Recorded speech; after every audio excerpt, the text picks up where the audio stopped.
For American studios, there's a huge incentive to enter the Chinese market. At present, it's the second largest in the world. It's poised to become the largest, but there is a quota system for being able to access the market. Now, the current quota that expired actually in February 2017 was for 34 films. That number actually increased a little bit in 2016, but in order to be able to circumvent that quota and to enter the market, filmmakers and film studios were trying to make co-productions, or films that are approved by the State Administration of Press, Publication, Radio, Film, and Television, China's major media regulator, as local films. So essentially, it's making a Hollywood film, but as a local Chinese film. And this is a way to distribute films within the market without having to deal with the quota system. Now, for Chinese studios working with Hollywood, there's a very big incentive to actually distribute their risk. So, having a global film market, investing in and purchasing Hollywood studios or stakes in studios or joint slates with Hollywood, with Hollywood studios.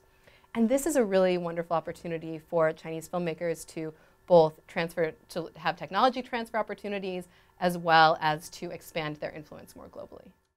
Hi, my name is Aynne Kokas, and I'm an assistant professor of media studies at the University of Virginia and a non-resident scholar in Chinese media at the Baker Institute of Public Policy. I'm the author of Hollywood Made in China.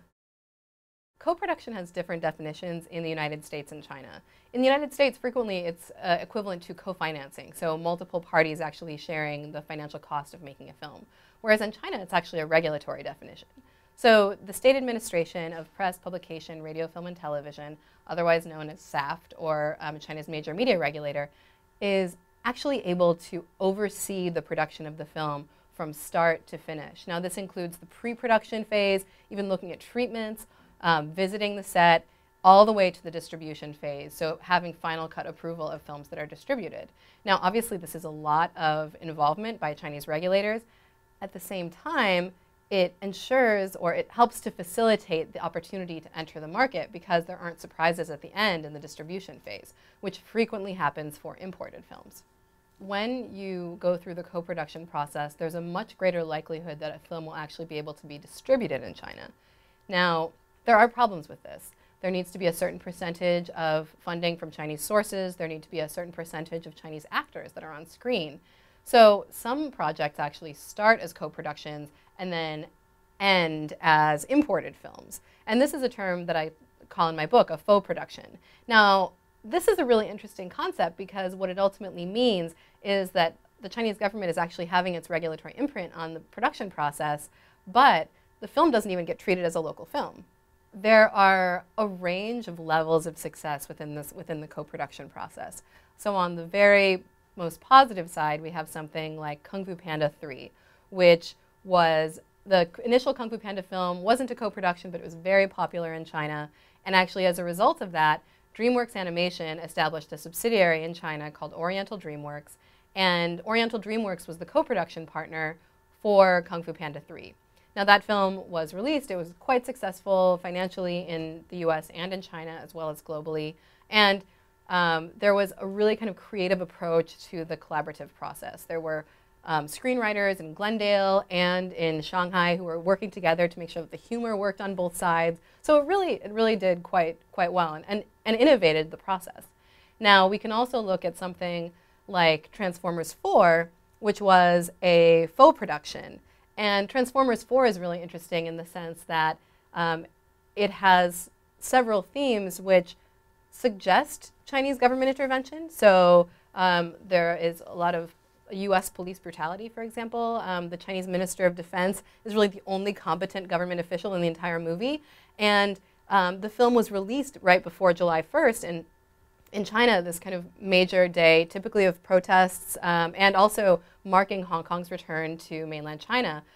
It was released right before this day in 2014, the day that the umbrella movement kind of took off. And there were Chinese naval ships in the film that entered Victoria Harbor. So it's creating this vision of the relationship between Hong Kong and mainland China that occurs in a film that was ultimately treated as an import. And this may have been part of the longer-term creative vision of Transformers 4. It's difficult to know that, and But it's also interesting to kind of see those phenomena play out.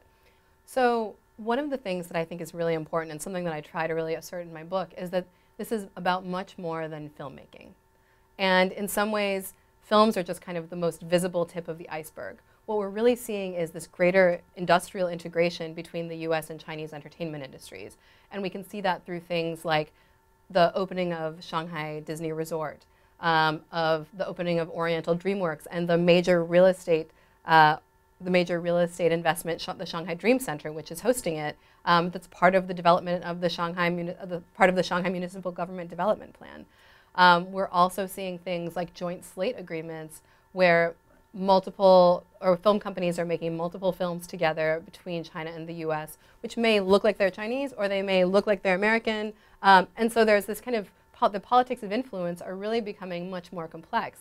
Now with that, that also means that it's much more difficult to make these blanket statements about cutting off Chinese investment, because that actually will in many ways cut off a lot of these US media conglomerates and production companies at their knees. Looking at the potential future of co-production, there's this idea that co-production was dead 5 or 10 years ago, and then now after the Great Wall underperformed, there is a new discussion about the death of co-production after the previous death of co-production.